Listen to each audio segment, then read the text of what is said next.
O painel que a gente vai assistir agora, ele se chama O uso dos sistemas de mobilidade inteligente na promoção da nova agenda urbana.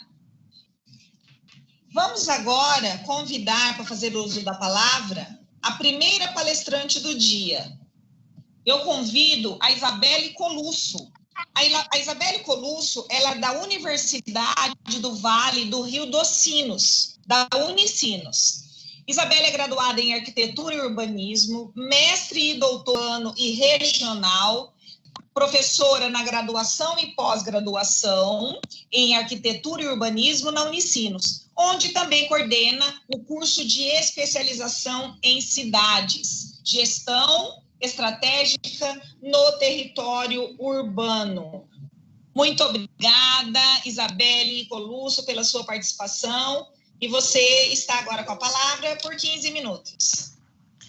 Muito obrigada, pessoal. Obrigada pelo convite para estar participando aqui desse painel e dessa agenda importante para a gente estar discutindo, então, essa conexão, né? Poder conversar um pouquinho mais sobre essa conexão que a gente pode fazer, né?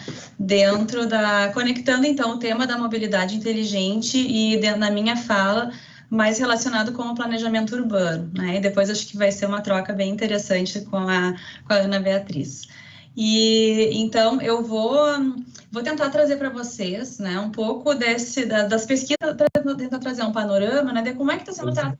Oi?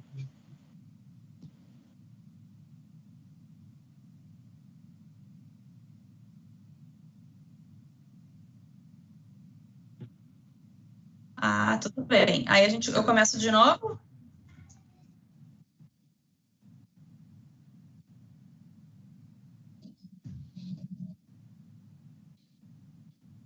Não precisa apresentar de novo, né?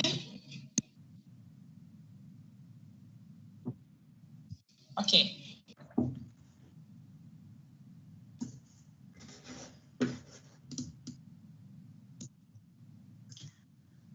Tá bem, então, retornando, eu estava comentando, né, sobre essa tentativa, né, então, de trazer para a minha fala, né, um pouco do que a gente vê na academia, né, desses conceitos importantes que a gente vê e pesquisa, mas também um pouco das iniciativas mais ligadas à aplicação, né, à realidade prática com essa minha experiência como consultora, então, principalmente focando em cidades de pequeno porte aqui na região sul do país, tá? Então, a ideia, né, a gente conversar um pouquinho sobre esse conceito, né, tão importante, tão falado hoje. Vocês passaram dias aí discutindo cidades inteligentes, mobilidade inteligente, e quantos projetos diferentes, iniciativas diferentes a gente vê que estão surgindo pelo mundo, né? O tema que trata, né, faz parte, na verdade, de uma demanda por soluções cada vez mais sustentáveis, por práticas de convivência na nossa sociedade, e principalmente quando a gente une, né, esse conceito da criatividade com a sustentabilidade, dois grandes temas aí que a gente vê atualmente, a gente combina, então, né, a tecnologia no planejamento urbano e a participação ativa dos cidadãos dentro que são hoje vistos como uma premissa, né, para a gente falar sobre planejamento urbano, tá? Então, a gente vai falar hoje, vamos conversar um pouquinho sobre como é que está sendo tratada, né, essa questão da mobilidade. Vamos falar um pouco sobre algumas soluções inovadoras, sobre caminhos para a sustentabilidade da infraestrutura da cidade, falando bastante sobre eficiência urbana, e também como é que essas novas tecnologias podem ser aplicadas para melhorar a conectividade e como isso pode se relacionar, então, com o planejamento das cidades, tá? Eu vou, talvez, sou professora, então tem que começar com um pouquinho de conceito, tá, para quem está chegando agora, né? Só para a gente relacionar, né, do que a gente fala quando vem a palavra mobilidade, né? Talvez, só para deixar bem claro, né, que a gente está falando, na verdade, do resultado de todo tipo de interação entre os deslocamentos das pessoas e dos bens das cidades, tá? Não estamos apenas falando de veículos, passamos muito tempo fazendo a gestão de tráfego nas nossas cidades, ainda é feito e em muitos locais é o que mais se faz hoje, mas a gente hoje precisa mudar a nossa chave e falar sobre mobilidade, e entender que a mobilidade, então, se trata da interação entre pessoas e bens dentro das cidades, né? E quando a gente fala em mobilidade sustentável, é um outro conceito ainda que a gente traz, que na verdade ela busca a integração entre todos esses modais de transporte que a gente pode ter, com o foco, na verdade, né, em conectar, em compactar, em usar o transporte coletivo, em adensar, em pedalar e em caminhar, que é, na verdade, então, um dos temas principais também quando a gente fala do outro conceito que eu trago, que é a mobilidade inteligente, né, onde o foco é das temáticas, né, muito baseado nas questões de acessibilidade. Então, a gente não pode perder, né, dentro do nosso panorama, que o foco do que a gente está fazendo quando a gente fala de mobilidade inteligente são as pessoas, né? Não são outros modais de transporte. E que a integração, né, de todos esses sistemas, na verdade, tem que ter como foco, e a perspectiva de tudo isso é trabalhar com projetos de acessibilidade local, com acessibilidade em outras escalas também, com disponibilidade de infraestrutura, né, e essa é uma das grandes questões aí que, né, a gente pode conversar, e sobre alguns sistemas de transporte inovadores, seguros e sustentáveis. Então, eu acho importante falar isso, e quando a gente fala mobilidade inteligente, parece que a gente já pensa num trem super conectado que está ligando duas cidades com uma alta velocidade. Não, só um pouquinho, tá? A gente está falando, a primeira coisa é resolver, né, como é que as pessoas, né, o pedestre, né, está saindo de um lugar e chegando a outro, porque pode ser que todos tenhamos a gente se enquadra em categorias diferentes de usuários de modais de transporte, mas todos somos pedestres, né, em determinado horário do dia, em algum pedaço da nossa vida, todos somos pedestres dentro das nossas cidades, né? Então, quando a gente fala, né, disso aliado, né, às questões de planejamento, né, a ideia desse planejamento, então, é planejar essa mobilidade urbana sustentável, tendo as pessoas, né, como centro das nossas atenções aí. E quando a gente fala, né, de desenvolvimento urbano, eu sempre digo que a gente tem que subir os degraus certos da escada, né? E a gente não pode também perder na perspectiva que a gente precisa planejar a nossa cidade se a gente quer ter, dentro do nosso panorama, chegar a atingir uma meta, né, de um dia, né, inserir projetos de mobilidade inteligente, né, dentro das nossas cidades. Isso não pode ser feito de maneira desconectada do que a gente tem nos nossos planos diretores, nos nossos planos setoriais, que são todos os instrumentos da política de desenvolvimento urbano. A gente tem que ter um consenso sobre a visão de futuro da cidade, qual é a cidade que a gente quer, e isso é dado, então, pelos planos que são realizados na nossa cidade. É aquela grande pergunta, né, que se faz de como é que é essa cidade que a gente quer viver no futuro, como é que a gente imagina essa cidade, qual é a cidade que a gente gostaria de viver e de ter na nossa convivência, né? E aí se fala muito, né, sobre os modelos de cidade que a gente pode ter no nosso caminho, né? Então, qual seria esse modelo, né, que seguiria uma cidade mais sustentável? A gente tem um tipo de cidade, né, uma tipologia que a gente chama de cidade 3D, né, mas não é cidade 3D do tridimensional, né? É a cidade 3D que a gente chama da cidade distante, dispersa e desconectada. Essa é uma cidade que apresenta uma sustentabilidade ambiental e urbana comprometida. E a gente tem que caminhar cada vez mais, né, para a cidade 3C, que é a cidade compacta, por isso que o compactar estava lá naquela figurinha anterior também, conectada e coordenada, onde a gente tem uma garantia de uma maior sustentabilidade ambiental e urbana. E a agenda, né, para cada um desses modelos é completamente diferente, né? A gente não pode perder isso de vista quando a gente fala, né, das consequências do espalhamento urbano, do crescimento horizontal das cidades, que é uma realidade do modelo das nossas cidades latino-americanas atualmente. A gente acaba tendo como consequência, né, a dificuldade de se aplicar projetos que relacionem infraestrutura, né, que era um dos pontos da mobilidade inteligente, e também acessibilidade aos pedestres. Cada vez mais a gente amplia as distâncias e fica mais difícil conectar, fica mais difícil coordenar, e fica muito mais difícil compactar, porque a gente está falando de uma cidade que tem uma escala muito grande que cada vez mais acaba distanciando as pessoas. Isso é uma questão que a gente vê cada vez mais acontecendo, né? As cidades onde eu trabalho são cidades pequenas que teriam a chance, né, de fazer e de crescer ainda de uma maneira coordenada, acabam aprovando projetos nesse momento, né, que fazem crescer uma periferia, densificar uma periferia, distanciar uma periferia e acabam tendo um custo muito alto posterior para resolver toda a parte da infraestrutura. Então, nesse sentido, né, o que a gente poderia trazer? Né? Trazer projetos de controle e monitoramento da densificação urbana, trazer projetos de monitoramento de dispositivos elétricos da população, rastreamento de pessoas e de recursos que são utilizados, né, localização, né, promover projetos que visam, né, resolver a questão da localização de atividades urbanas, até com a emissão de questões bem pequenas, talvez, né, para a gente falar, mas até a emissão de alvarás, a gente está vendo isso nesse momento, né, que a gente está passando, gerenciamento de resíduos, são todos temas, né, que podem estar muito conectados dentro da temática da mobilidade inteligente, que podem estar relacionados com as questões de planejamento urbano, né. Alguns exemplos que vocês já devem ter visto, mas que são relacionados aí, como em Londres o desestímulo ao uso do automóvel, né, e quanto isso tem uma redução, né, muito grande, né, nas questões de congestionamento, nas questões ambientais, com a emissão de índices de carbono, né, e como é que a gente tem isso de forma coordenada, né, com o planejamento da cidade. Também, né, em São Paulo, que a gente tem aí o plano diretor estratégico, né, com o desestímulo ao uso do automóvel, né, então, ao redor das estações ali de mobilidade, né, e dos corredores que são chamados, né, os eixos acabam tendo ali um raio de abrangência, né, aonde tem, então, um desestímulo, né, também a essa, além, né, de uma questão que é bem de planejamento urbano, bem conectada com a questão construtiva, que é a eliminação do número mínimo de vagas de estacionamento para novos empreendimentos em toda a cidade.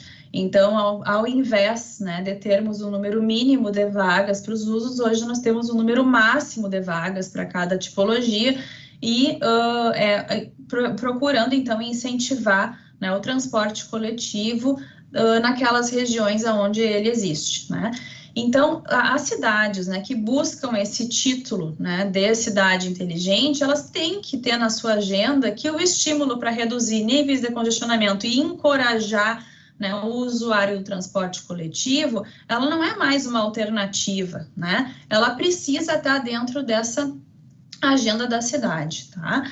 Principalmente visando, então, a redução também dos impactos ambientais. E aí, né, o que dentro das prefeituras, né, tem sido feito, né, como é que esses problemas dessa cidade distante, dessa cidade desconectada, né, tem sido enfrentado pelas prefeituras, né? A gente tem que pensar, né, que existe uma política, né, de transporte urbano e que ela tem que também estar conectada com a política de planejamento que é desenvolvida. Essas políticas urbanas, elas precisam conversar umas com as outras, né? Mas, né, ainda predomina uma abordagem muito setorial, né, e aí esse é um dos problemas, né, desse planejar, mas o plano não sair do papel, existir por si só e não estar coordenado, na verdade, com a gestão da cidade, né, então não se integra na maneira como as cidades são concebidas. Então, a gente precisa, né, dentro da nossa agenda, ir além dessas questões de ação programática em transporte público e avançar muito mais na maneira como estamos regulando as nossas cidades e principalmente nos instrumentos de planejamento urbano para que a gente consiga conceber cidades mais sustentáveis, como, por exemplo, a densificação de vazios urbanos, áreas que já existem, infraestrutura, onde a gente poderia promover inicialmente uma densificação, ao invés de ficar aprovando projetos distantes e desconectados das nossas cidades. Então, a ideia, né, é se utilizar esses instrumentos para orientar as transformações que a cidade precisa e evitar a ocupação de áreas impróprias para a urbanização, além de induzir o desenvolvimento com áreas de suporte, né, da infraestrutura que já existe, já foi planejada, né, dentro da cidade.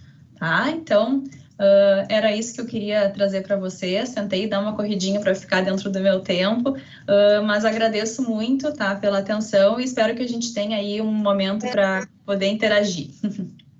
Ana Beatriz Monteiro, ela é do Banco Interamericano de Desenvolvimento. Ana Beatriz é graduada em Engenharia Eletrônica pela PUC do Rio de Janeiro, especialista em Planejamento Regional e Urbano e Economia, mestre em Engenharia Industrial e Engenharia de Transportes pela Universidade da Califórnia.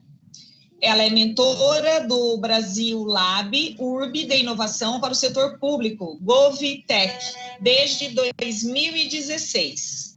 Atualmente trabalha como especialista líder de transportes do BID no Brasil, coordenando projetos de fortalecimento institucional para o setor público nas regiões Sudeste e Sul do país.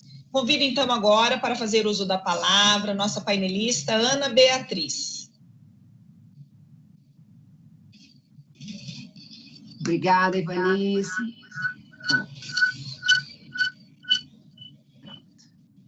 Obrigada. Estão me ouvindo? Sim. Então, obrigada, Ivanice. Obrigada também, Lisandro, pelo convite. Isabelle, colega de painel. É muito interessante esse tema que vocês pediram, especialmente para nós aqui de Banco Multilateral, né, porque a nova agenda urbana é um tema assim, que ele é muito apoiado, né, pelas Nações Unidas, que foi desenvolvido por eles, né, que eles endossaram.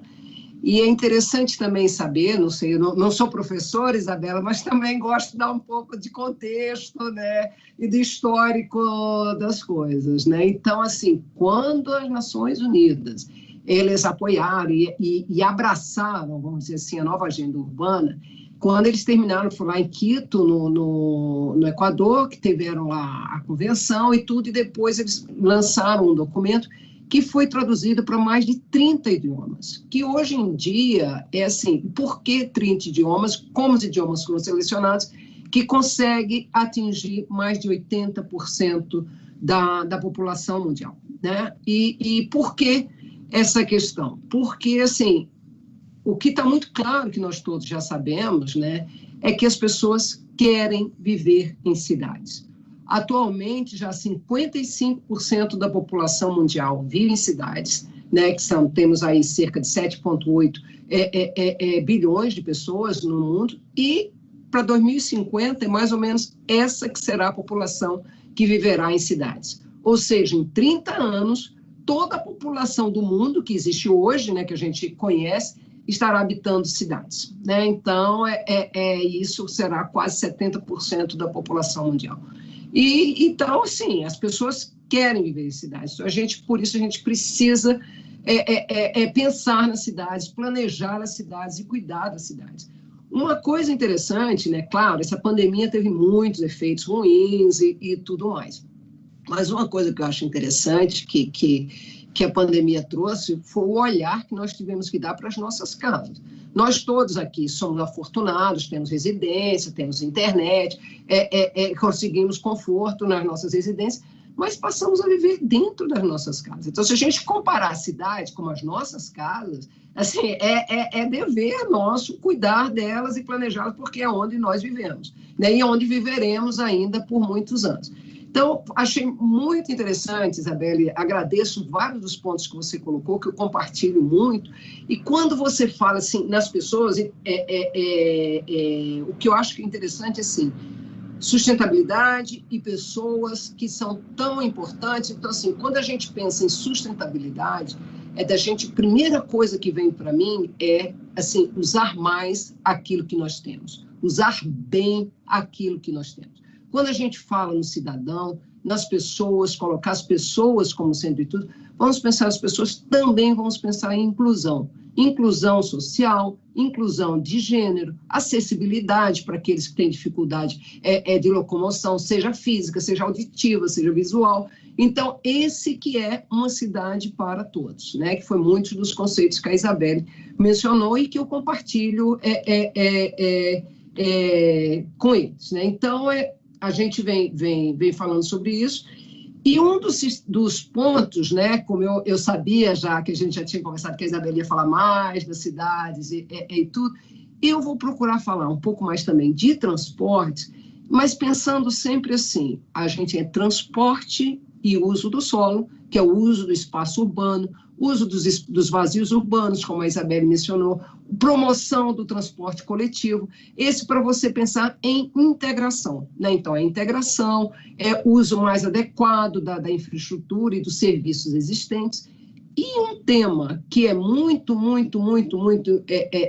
precioso para mim, hoje em dia, é a questão que também, do mesmo jeito que é irreversível que as pessoas querem morar na cidade, é irreversível que as pessoas estão consumindo, vamos dizer assim, mobilidade como serviço. Né? Muito mais do que ter somente o sistema de transporte coletivo, as pessoas querem ou vão pegar um serviço de aplicativo, sabe assim, que é inexorável a gente esquecer, ter uma reunião dessa e não falar no nome do Uber, do Cabify, sabe, que já estão virando nome de serviços, né? Quando deveria ser um serviço de aplicativo, mas ele é tão forte na sociedade que a gente não tem como não falar, né? Nessas empresas que provêm esse serviço. Então, também pensar neles, pensar em integração. Como assim? Reconhecer que as pessoas querem usar esse serviço e como tentar integrar da melhor forma possível para que os serviços por aplicativos eles não sejam assim, vamos dizer, competidores do transporte coletivo, porque nós que planejamos cidades, pensamos em sustentabilidade, queremos promover a nova agenda, a gente não pode pensar em promover, assim, incentivar o uso do transporte individual de baixa densidade, né? Então, então, essa noção de complementaridade, ela é muito importante para a gente, muito importante.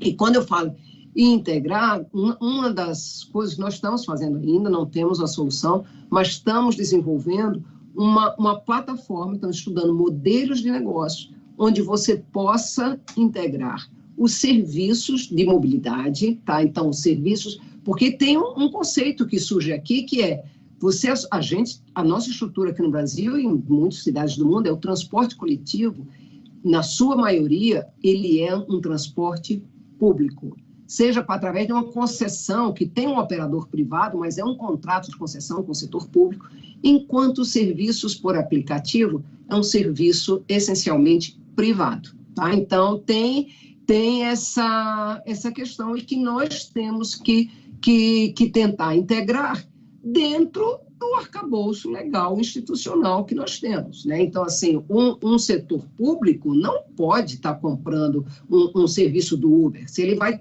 comprar um serviço de transporte de aplicativo, aí ele tem que fazer uma licitação, tem que receber várias propostas, tem que todos aplicar. Então, tem o arcabouço legal que nós também temos que observar. Por isso que a gente está estudando aqui no BID uma forma, por isso que a gente chama de modelos de negócio, estudando vendo outras cidades do mundo, de como se possa, aqui no Brasil, com todo o arcabouço que a gente já existe, não só do ponto de vista legal institucional, que estou falando de compras públicas, mas também dos contratos de concessão existentes que precisam ser observados e respeitados, de forma que se possa ter um ambiente de colaboração entre o setor público e o setor privado para que haja trocas. Então, assim, estamos estudando tipologias de dados, de como que poderia ser feito isso, os incentivos que precisam ser dados, né, que o setor público aí pode ter um papel muito importante, que é dar incentivos àquelas pessoas que usem os aplicativos como complementar ao transporte coletivo, eventualmente ter um desconto no transporte coletivo, alguma coisa assim. De novo, estamos estudando, para nós está muito claro que precisa haver incentivos, e incentivos muito claros financeiros, para que as pessoas possam usar. Porque o que tem acontecido, mesmo eu fico em São Paulo, mesmo uma cidade grande como São Paulo, já tem lugares, já tem rotas onde o transporte por aplicativo, ele é competitivo ao transporte público. Então, isso é assim, é brutal. E com a pandemia também, aumentou ainda mais a nossa responsabilidade e o nosso desafio, porque muitas pessoas estão com medo de usar o transporte coletivo. E nós precisamos trabalhar para ajudar a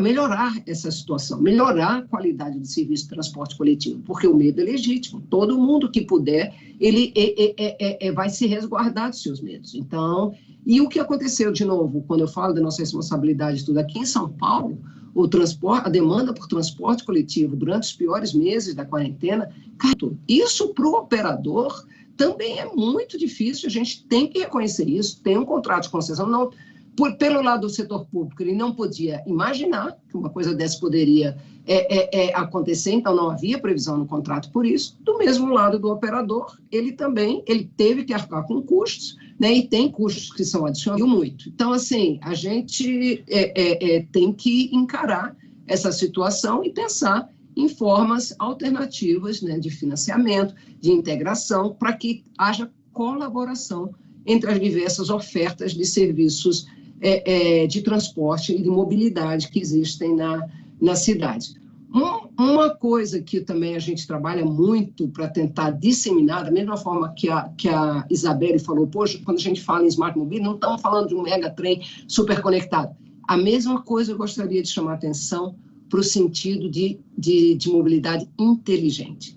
Inteligente não precisa ser necessariamente tecnologia avançada, ultra avançada. Inteligente e sustentável também é o melhor uso das capacidades existentes, que foi uma coisa que a Isabelle mencionou muito bem também, criatividade. A criatividade entra nisso. Como a gente vai fazer o melhor uso daquilo que nós temos, né? Então, assim, e atender as necessidades das pessoas e reconhecer medos que são legítimos, dificuldades de prestação de um serviço melhor é legítimo. Desculpa. Nós temos aqui buscar soluções. Então, por isso que eu agradeço muito o convite. Eu vou parar aqui também, estou olhando o relógio, para a gente ter tempo de abrir para perguntas ou mesmo debater entre nós palestrantes aqui, tá bom? Então, era isso. Muito obrigada aí a todos pelo tempo e pela paciência de vocês. A Isabelle, nós já nos conhecemos de mais tempo. Eu agradeço muito, porque eu acredito que são falas complementares. A Isabelle trouxe essa visão assim, teórica, acadêmica e super ampla que ela tem, assim, do conhecimento que ela tem também, né, que enriquece muito e traz essa base toda. E eu acredito que depois a Ana complementou muito, com muita propriedade, justamente esse olhar do transporte, essa parte. Eu acho que o olhar do próprio BID mesmo, que é uma das coisas que nós queríamos ter no fórum aqui, é esse olhar da instituição que é multilateral e esse olhar mais amplo, que é super importante.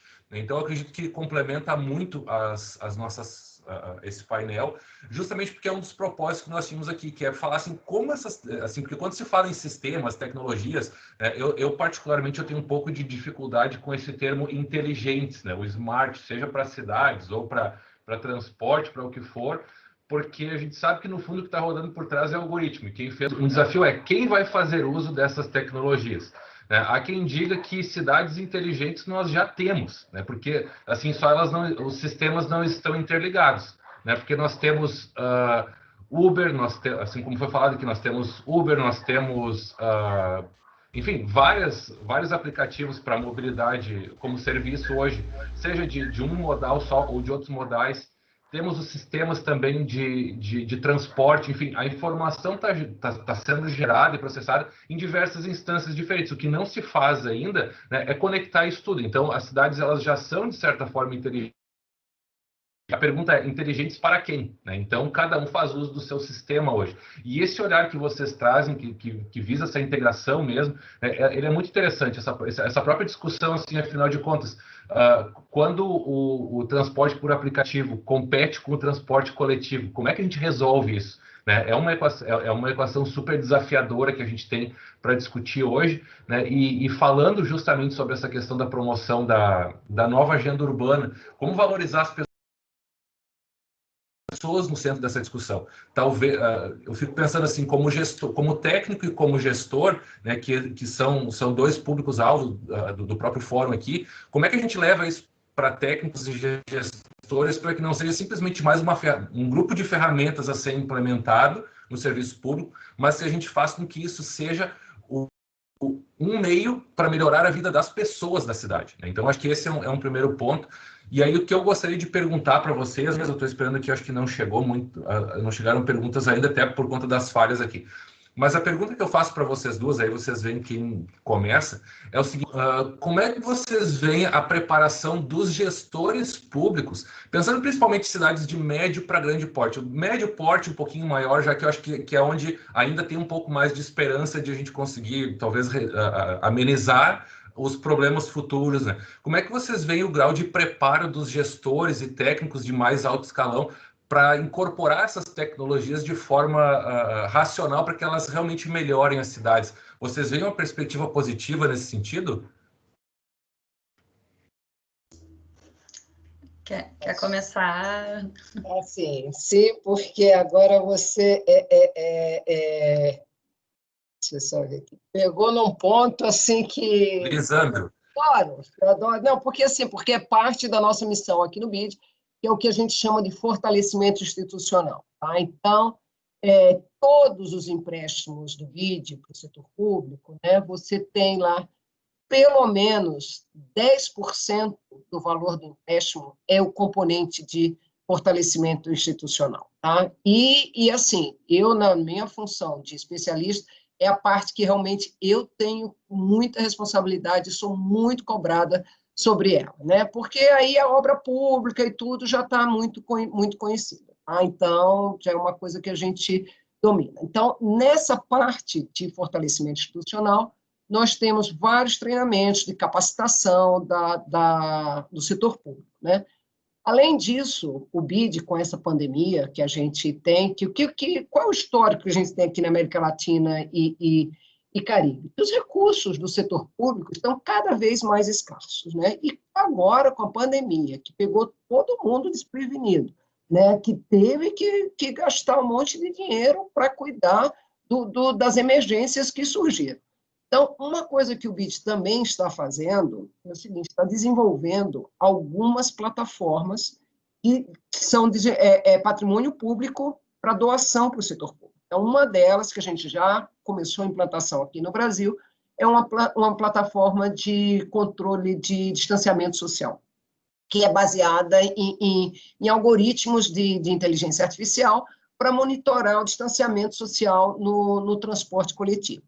E o que a gente tem observado nisso daqui, que já está implantado em 10 países, aqui no Brasil está sendo implantado na segunda cidade, é o seguinte: as pessoas do setor público já estão vendo outros usos para a ferramenta. Por quê? Ela é uma ferramenta muito interessante para contagem de pessoas. Então, você pode contar pessoas, então você pode ajudar para dimensionar equipes de limpeza, equipes de segurança no sistema de transporte coletivo, uma série de outros usos, por exemplo, contagem de pedestres em calçadas, uma série de indicadores que são gerados para isso.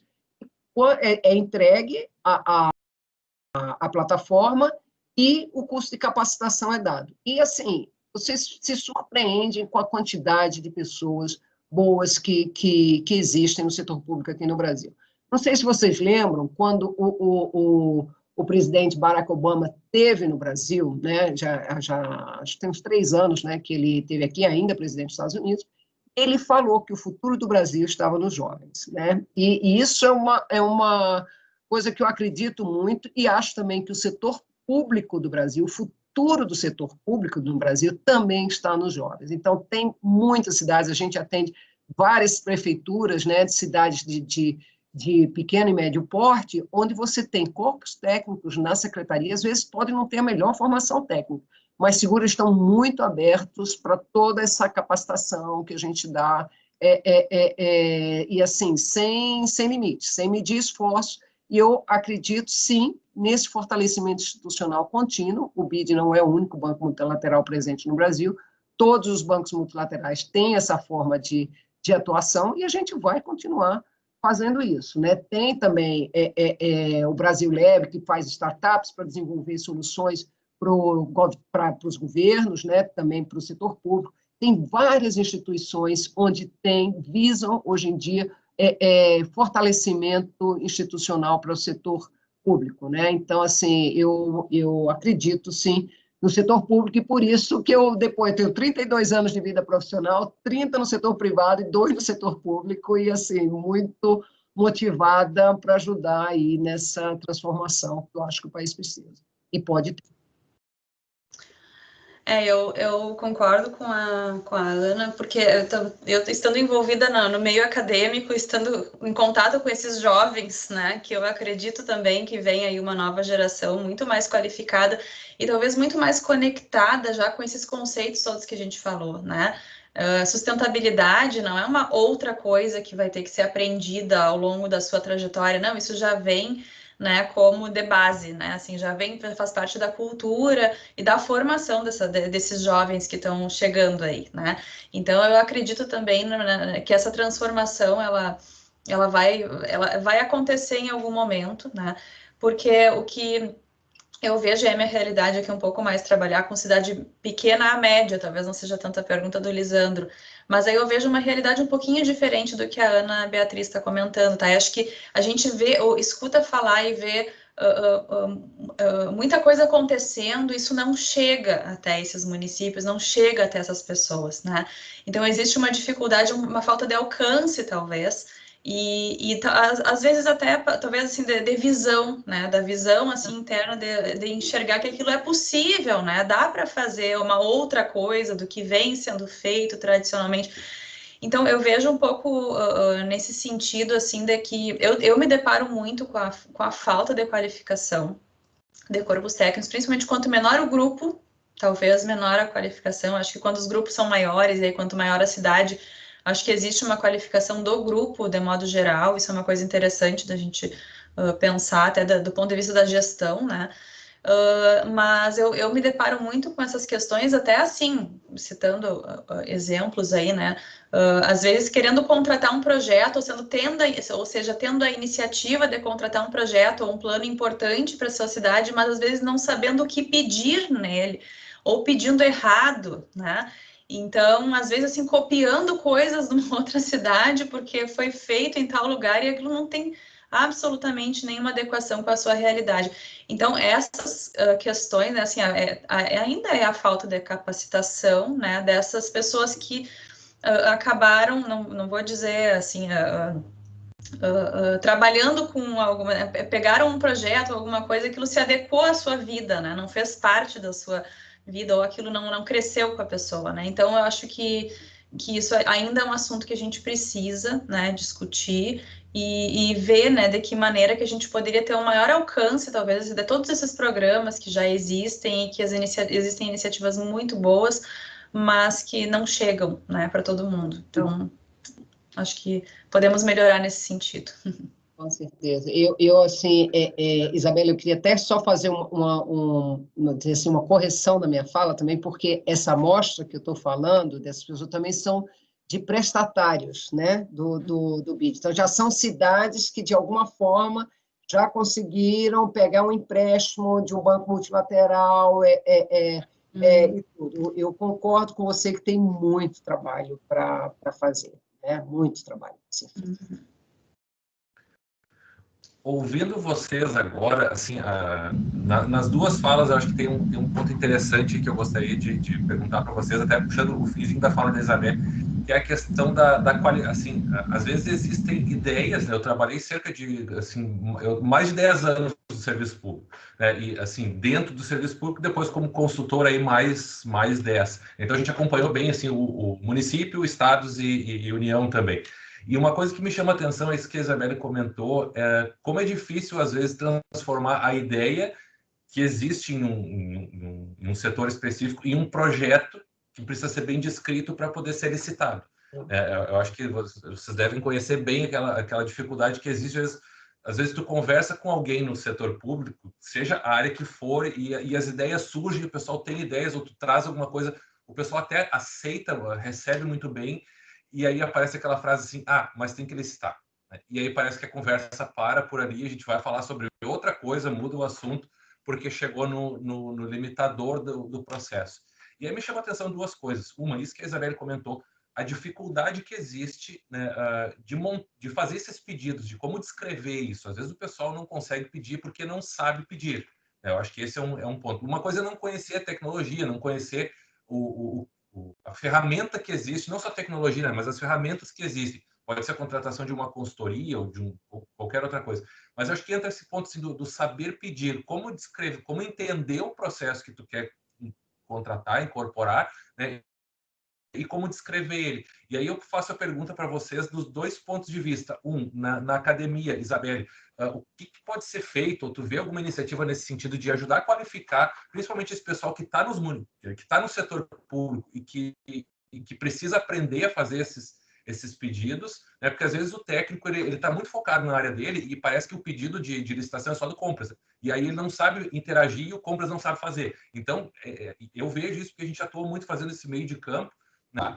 Então, só finalizando a pergunta, e aí eu pergunto na sequência para a Ana, como é que ela vê isso do ponto de vista da instituição dela, do MIT? Né?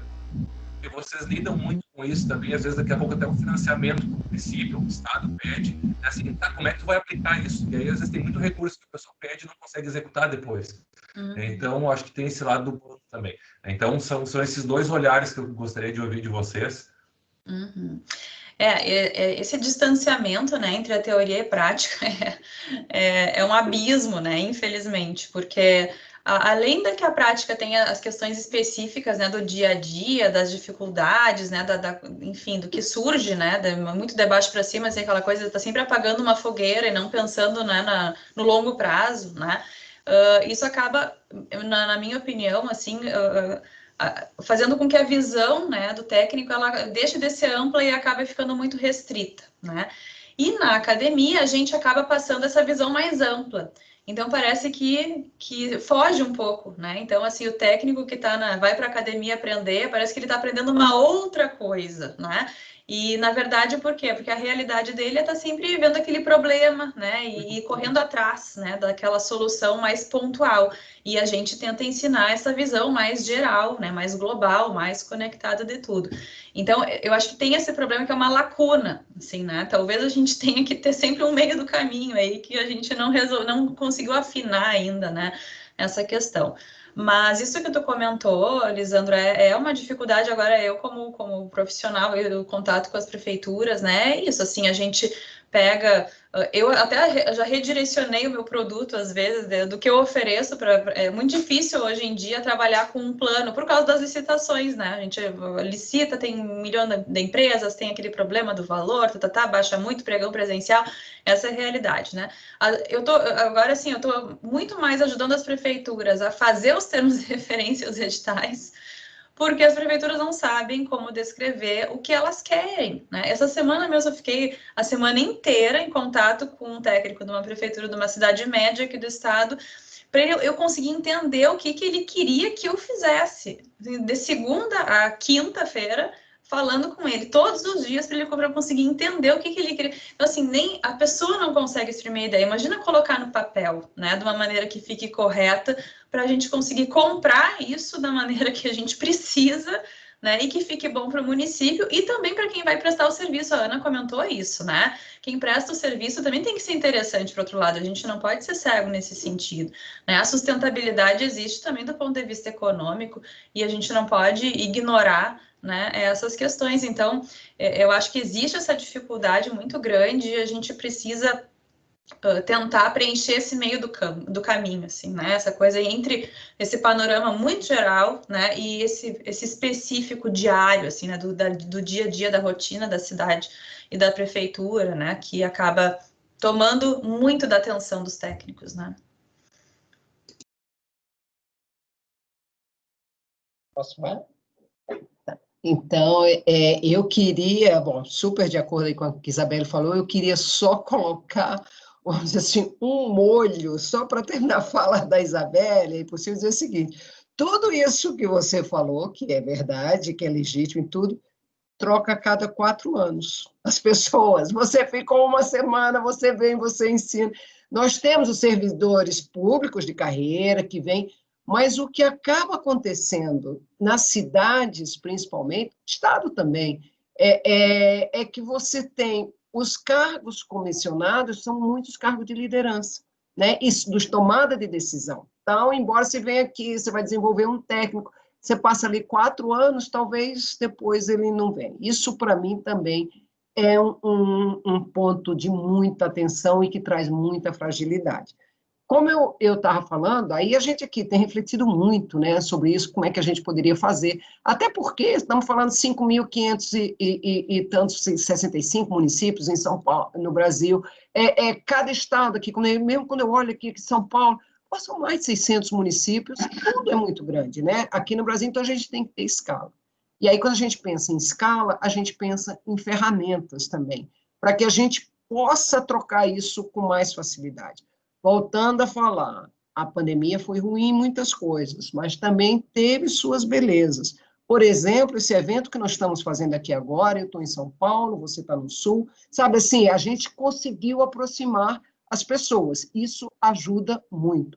Não vai ser mais tão ruim como era antes para as pessoas sentar na frente de um computador para fazer um curso online, por exemplo, porque a gente está muito mais acostumado a conversar com o computador do que antes. Agora estou aqui falando, eu estou olhando aqui para uma luzinha verde aqui na minha frente, mas a gente está conversando com o computador. Então, tudo isso são mudanças comportamentais que vão ficar cada vez mais aceitáveis. Então, isso que a gente tem procurado fazer muito aqui no BID, para ter um alcance maior, é ferramentas. Como eu falei, nessa ferramenta de controle e monitoramento de distanciamento social, a gente está introduzindo conceitos de inteligência artificial e tudo porque a gente acredita muito na digitalização, na transformação digital dos estados, do estado como setor público, né, e não de um estado específico ou de um município, do setor público. Então, e para ter essa transformação digital, é muito importante esse uso de ferramentas, de algoritmos e tudo, todas essas atividades que são, vamos dizer assim, programáticas, né, vocês são repetitivos, se puder usar inteligência artificial, usar inteligência artificial. Então, assim, a gente tem feito um investimento muito grande aqui no BID para ter ferramentas de apoio para capacitação do setor público. Porque, assim, também tem que ser fácil, porque a pessoa está ali, que você está dizendo, está naquele mundinho porque são poucas pessoas tendo que fazer um trabalho enorme que não para, é 7/24, vira e mexe, acontece um incêndio no equipamento público, ou é um alagamento numa parte da cidade, e são servidores que têm que atender, então é muita demanda que não tem incentivo para a pessoa ir buscar esse conhecimento, por isso que a gente pensa que a gente tem que entregar mais ou menos pronto, que seja fácil e que seja replicável, né, para várias cidades. Esse é a nossa aposta nesse momento. Perfeito, perfeito. Uma pergunta que chega para ambas as palestrantes. Gostaria que as palestrantes falassem um pouco sobre a questão da inclusão digital da população de baixa renda, como desafio para a evolução dos sistemas inteligentes de mobilidade. Quer começar, Ana? Posso começar.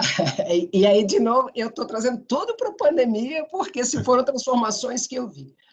O que aconteceu? Eu acompanhei muito de perto a questão do empréstimo, né, do socorro de emergência. Então, se vocês forem pensar, ele aumentou muito o grau de digitalização das pessoas de baixa renda. Porque as pessoas legítimas, que eram destinatários desse auxílio emergencial, foram pessoas de baixa renda que qualificavam para receber um auxílio de R$600, e tiveram que aprender a baixar um aplicativo no celular, a usar aquele aplicativo, fazer um cadastro no celular. Eu trabalhei como voluntária em alguns centros, as pessoas virem assim, entregar o celular na minha mão, dizer, faça para mim, eu falei assim, gente, não é assim, você tem que aprender e vir. Isso passaram-se alguns meses, depois de alguns meses, o governo ainda mudou a forma. Você recebia mais rápido se você usasse no seu celular transferências digitais do que se você sacasse o dinheiro, né? Porque os primeiros meses você ia na agência, podia sacar o dinheiro. Depois começou a usar, as pessoas tinham pessoas, você usa com o seu celular, você paga uma compra no supermercado, você paga o gás, o botijão de gás. Isso eu achei muito positivo, e eu acho que isso, para mim, pavimentou o caminho de poder introduzir para as pessoas o uso de aplicativos, ou pelo menos não aplicativos, que você comece a saber qual o horário do seu ônibus, quais as rotas de ônibus que tem para o seu destino, sabe? Começar a população de baixa renda também fazer isso no seu celular. E melhor ainda se a gente conseguir pensar isso, ter aplicativos para celulares sem ser smartphone, para ser o telefone mais simples, né? Tá? Então, isso é uma coisa que eu também vejo como positivo e vejo que vai acontecer isso aqui no Brasil. E eu acho que o auxílio emergencial, a plataforma que foi desenvolvida, ajudou a abrir a cabeça de muitas pessoas de baixa renda para o mundo digital. Eu concordo com a Ana, acho que a gente está vivendo um momento de transformação muito acelerado, né? E assim, forçosamente, talvez, né? Mas tem esse lado positivo. E de uma certa maneira, né, a gente pode dizer, assim, a população de baixa renda não tem tanto acesso quanto o restante da população, né? Tem uma camada da população que não tem a mesma oportunidade, é verdade. Mas é uma transformação que está acontecendo tão rapidamente que daqui a pouco tempo, né, provavelmente esse alcance já vai estar muito mais disseminado do que está hoje. Então, é uma realidade, mas é uma realidade que vem se transformando e, como a Ana falou, né, cada vez mais com novos serviços sendo oferecidos, né, as pessoas se dando por conta de que não é mais o gadget não é uma coisa a mais, e sim faz parte, né, da sua vida, na verdade, vendo vantagem nisso, né, no momento que isso possa, de fato, agregar e trazer a transformação para a sua vida de uma forma positiva, né, eu acredito que isso seja visto de uma outra maneira, muito rapidamente. Eu acredito que esse alcance aí vai ser praticamente aí uma abrangência muito maior, né, do que a gente vê hoje. Perfeito, perfeito. Olha, esse é o painel, assim, é um dos painéis que eu queria que não acabasse, porque o assunto é muito bom, né? Assim, vocês estão abordando muito bem, o pessoal está participando aqui no chat, está comentando algumas coisas, todo mundo assim, excelente colocação, excelente comentário, o pessoal está gostando muito. Então a gente fica bem contente mesmo, e é um assunto muito interessante, né? Mas a gente já vai encaminhando aqui ao final, e eu, assim, ainda uma pergunta que eu faria, assim, não é nem uma pergunta exatamente, mas eu pediria, assim, para a Ana comentar um pouquinho, assim, assim, qual o papel das instituições multilaterais nesse processo todo. Por que eu pergunto isso? Porque muitos colegas que estão participando conosco aqui, eles são, a maioria do pessoal, pelo que eu vi, são técnicos, gestores de municípios, né? E o pessoal nem sempre, dependendo do porte do município, tem o conhecimento do papel das instituições multilaterais. Conhece o papel da instância do município, do governo estadual, do governo federal, da universidade, das ONGs, mas as instituições multilaterais, elas têm um papel super importante nesse processo de articulação, principalmente no alto nível, em coisas que chegam para as cidades, e também o apoio direto a algumas delas. Então, se possível, você que nos explicasse um pouco nesse processo todo, aonde as instituições multilaterais colaboram para as cidades, para os governos locais. Então, assim, as instituições multilaterais aqui no Brasil, que tem o BID, o Banco Interamericano de Desenvolvimento, que é o maior parceiro do governo brasileiro em termos de empréstimo, né, e de ações, iniciativas para aqui, porque é um banco que é focado na América Latina e Caribe, né, nos 48 países aqui. Tem o Banco Mundial também, que é um banco que atende o mundo inteiro, né? Então, tem uma participação menor aqui no Brasil por conta disso, mas globalmente é um banco maior. Tem a CAF, né, que é a Condição Andina de Fomento, né, a Instituição Andina de Fomento. Tem o New Development Bank, que é o banco que se chama o Banco dos BRICS, também está aqui no Brasil. E assim, a essência de um banco multilateral é um banco de desenvolvimento, assim como o BNDES só que o BNDES é um banco brasileiro de desenvolvimento. Ou esses outros são bancos multilaterais, significam que tem vários governos que são sócios. No caso particular do BID, o maior acionista é o governo dos Estados Unidos, o segundo maior é o governo brasileiro, tem a Argentina, México, são os principais acionistas do BID. E tem todos os outros países da América Latina e Caribe também participam. Qual é o papel do BID? O BID tem três partes, três grupos. O setor público, de onde eu trabalho, tem o BID Invest, que financia o setor privado, como fosse um banco comercial, e o BID Lab, que financia startups. Sempre, em qualquer empréstimo, independente que seja, nossos empréstimos precisam promover desenvolvimento. Nós temos o que a gente chama de temas transversais, como inclusão de gênero, inclusão social, acessibilidade, inovação, são temas que permeiam qualquer ação nossa. Então, geralmente, o dinheiro, o empréstimo do BID para o setor público, ele é mais barato do que se fossem nos bancos comerciais, porém, ele vem com compromissos do setor público para promover desenvolvimento e inclusão. Então, que é absolutamente alinhado com a função do setor público, que é promover bem-estar para a sociedade. Então, nesse aspecto, não tem um desalinhamento. E, além disso, como eu falei, todos os nossos empréstimos aqui no Brasil são com garantia soberana do governo federal e tem um componente, como eu falei, de fortalecimento institucional, que é onde existem os cursos, os programas de desenvolvimento local. Não, como nós estamos indo para o encerramento, eu pelo menos tentei fazer por aqui agora para nós podermos encaminhar a finalização do painel. Eu gostaria muito de agradecer a professora Isabelle e a Ana Beatriz, foram falas que enriqueceram muito esse painel. Honestamente, eu tinha uma fala preparada, eu desisti dela para que a gente pudesse seguir a discussão aqui, porque ficou muito rica mesmo. Eu preferi mais fazer essa articulação, e seguir com a conversa aqui para que nós pudéssemos compartilhar conhecimento e trocar as experiências com vocês e com o pessoal que nos assiste também.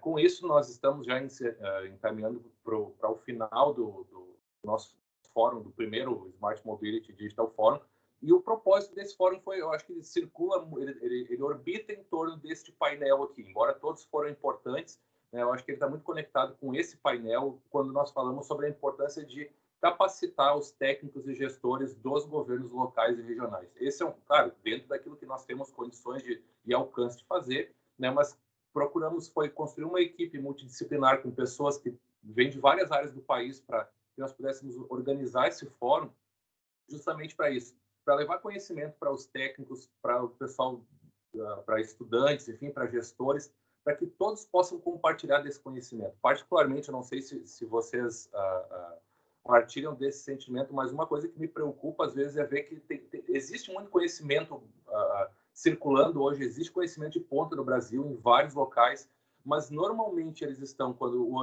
nós estamos em tempos presenciais, eles estão em centros específicos, em locais específicos do país, e normalmente não. As pessoas de outras localidades têm dificuldade de acesso a esse conhecimento, e esse é um ponto, Tem também instituições que promovem debate assim, de altíssimo nível no Brasil, mas às vezes são para setores específicos, para grupos de trabalho específicos, e acabam não chegando para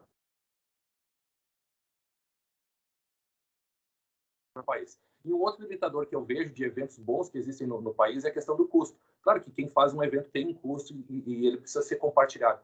Mas muitas vezes, pensando no setor público, os técnicos, se o setor não paga, ele acaba não realizando um investimento ou comprando um curso, ou pagando o ingresso de um evento para participar e poder adquirir conhecimento que ele vai poder usar na sua prática depois, para a sua prática profissional, pessoal, mas também para a melhoria das cidades no país. E o propósito desse fórum aqui foi justamente isso, disponibilizar o acesso ao conhecimento.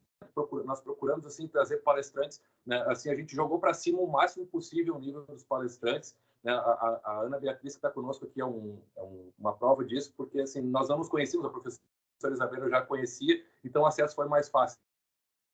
Mas a Ana nós a convidamos, representando o banco, com toda a experiência que ela tem também, e ela prontamente aceitou. Então nós tivemos pessoas que vieram trazendo essa experiência de instituições multilaterais, de ONGs que trabalham em outros países também, com pessoas como a Sara Paiva, que é de uma instituição de pesquisa de outro país, esteve conosco aqui. O propósito foi esse, conectar pessoas, e é o que nós pretendemos continuar fazendo aqui ao longo desse tempo todo, de próximos eventos, próximas atividades, justamente isso, disponibilizar conhecimento para quem precisa. Eu me inseri nesse meio de cidades, de gestão. A Isabelle acho que é uma pessoa que acompanhou esse processo. Eu não venho da área de urbanismo, planejamento de cidades, então eu acabo tendo muito olhar de assim, treinar equipes, montar equipes, capacitar pessoas, e a gente acabou tentando levar o fórum um pouco para esse lado, discutindo a questão da cidade, discutindo a questão da mobilidade, mas tentando olhar também para quem está na ponta. Certa vez eu ouvi num evento que nós fizemos Era sobre trânsito ainda na época, com o governo da Argentina, e um dos técnicos usou uma expressão que eu achei muito interessante. Ele disse assim, olha, pode, assim, entra governo e sai governo, mas os técnicos de quarto e quinto escalão são aqueles que mantêm tudo funcionando, porque são aqueles que não são normalmente substituídos, e são os técnicos que são concursados, enfim, são funcionários de carreira, que acabam ficando e mantendo, preservando o conhecimento das instituições. E muitas vezes é com olhar para essas pessoas que a gente montou esse fórum, né, e realiza as nossas atividades, para poder levar conhecimento de forma acessível, de forma mais digital também, para que todas as pessoas possam ter esse conhecimento e consigam melhorar a sua cidade. Se nós sairmos desse fórum, pelo menos com as pessoas, ao desligar o YouTube, que elas ficarem pensando naquilo que nós falamos, e com aquela pergunta assim, como é que eu levo isso para a minha cidade? O que eu posso melhorar no meu processo de trabalho, né? Melhorar na minha cidade com isso que eu vi no fórum esses dias? Nós já ganhamos a semana. Esse é o nosso propósito. Né? E eu agradeço muito, né, a Ivanise, que faz parte dessa equipe que nos ajudou aqui, né? Nossa coordenadora de comunicação, também o Fernando Coelho, da Prefeitura de Salvador, a doutora Tatiana, que é do estado do Paraná, e nos ajudou, é a equipe que nos ajudou a coordenar esse processo. Agradeço também todos e todas as palestrantes que estiveram conosco aqui, os painelistas, a audiência toda, né? Vocês fizeram esse fórum ficar super assim, completo, né, com a participação de todos. Então, Isabel, obrigado pela participação de vocês. Em nome de vocês, eu agradeço todos os nossos palestrantes aqui, né, e nós encerramos esse evento, esse painel, né, e já indo para o final do evento, assim, muito satisfeitos com o resultado geral, tanto da participação da audiência como dos nossos palestrantes. Finalizando com vocês aqui, nós estamos muito contentes, muito obrigado mesmo, e esperamos poder contar com vocês nas próximas. Então, obrigado. Muito obrigado novamente a todas as pessoas que participaram, a todos os painelistas, ao Lisandro, a coordenação, Fernando e Tati, Salvador e Curitiba, e até a próxima.